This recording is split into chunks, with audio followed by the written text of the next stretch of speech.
Okay, this is my new toy. It's a Kodak ZI6 little tiny camera. It looks like this. Maybe you can see it. I can't see what I'm looking at. All I have is a small onboard memory. I don't have my card yet with the extra memory slot, so I have to wait for that. In the meantime, I have to do little short videos. So I'm going to experiment with trying to film things of myself, mostly making comments on things. Okay, here's the demo of speculative realism. Here's the sun. Here's the moon. Here's the eclipse is going to come out here in this zone. Now, Graham Harman in his book Guerrilla Metaphysics says that an eclipse is an object. How is an eclipse anything other than the relationship of the sun to the moon and this cone of potential observers that can be inside this thing? Okay, so I just watched that little piece of film, whoops, little jiggle, and it was funny because the light was shining right in my eclipse.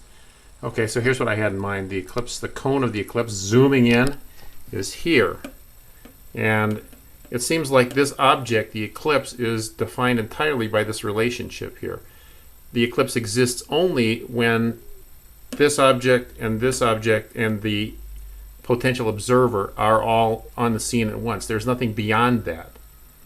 Now, I think an eclipse has certain emergent properties. When you look at it, it looks beautiful, it conjures up poetic images and so on.